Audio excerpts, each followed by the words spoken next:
everyone. I've been back in the US for 5 weeks now, I think. I came home to visit my family originally, and because I've had all this back problems, hip problems, leg problems, hamstring problems, I decided to stay a little bit longer so I could see a physical therapist and just really get back to being able to take care of myself again.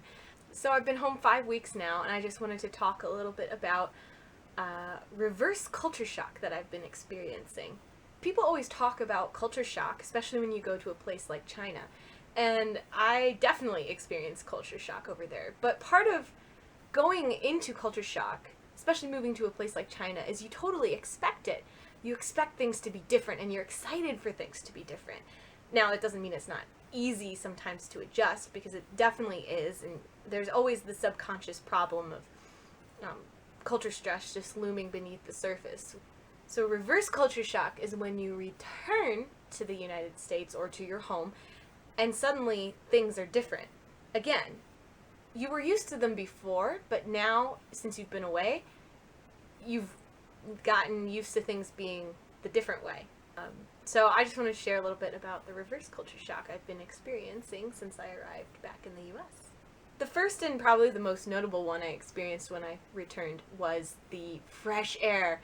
China, the pollution is horrific. You honestly cannot understand what exactly pollution is until you experience it. I'd been told my whole life about the pollution in China, but never really understood what that meant. It's tangible. You can smell it, you can taste it, you can feel it in your throat, in your lungs.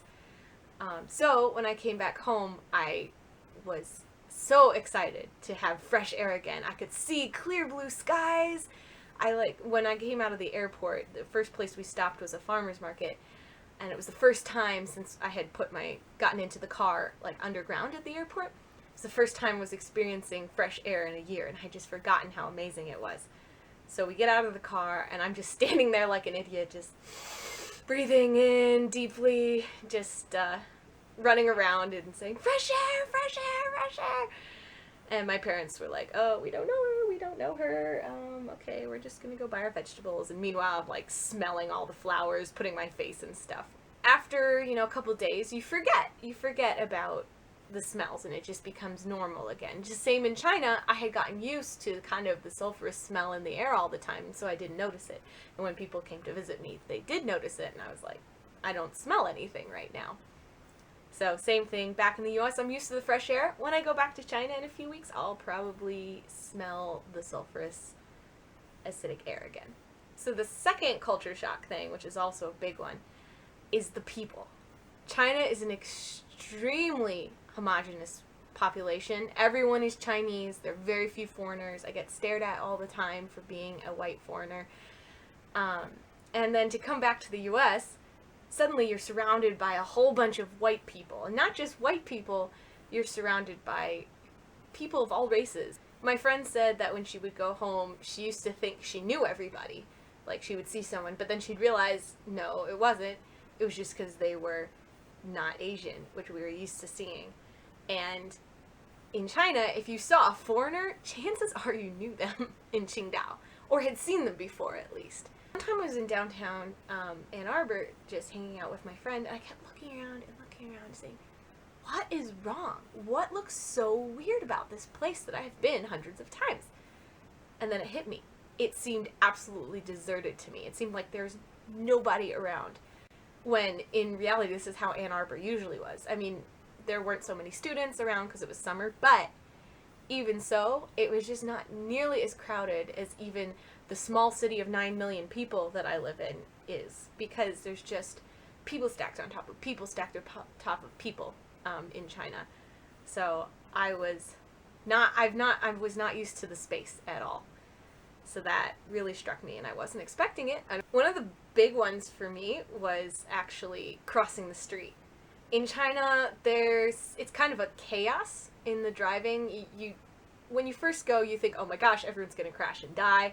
But somehow the cars never stop and the pedestrians never stop and no one ever gets hit. And once you figure out the rules, it makes sense.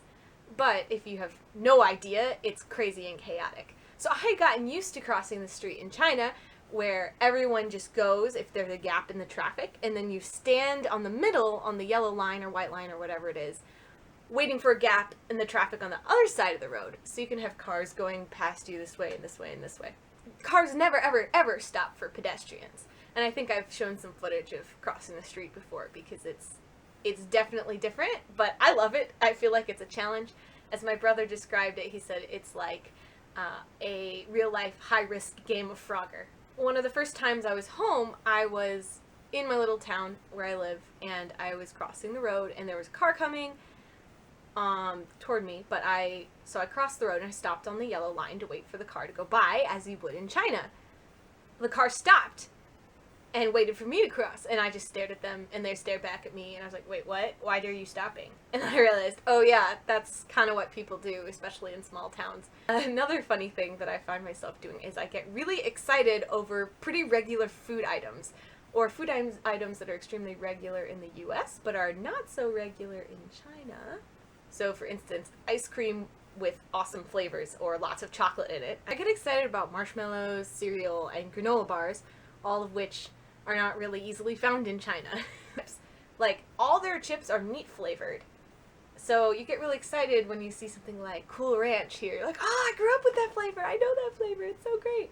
So those are just some of the things I experience in reverse culture shock. Some people experience things at a far different level. There are definitely other things as well that I've experienced, but I just wanted to touch on those few first. Yeah, culture shock is a very interesting thing. Reverse culture shock is even more so, I think, because for me it's even more interesting to see how you react to your own culture when you've been away from it for so long. So I hope you enjoyed hearing and learning about culture shocks that I've experienced, and I hope to see you again. Bye bye.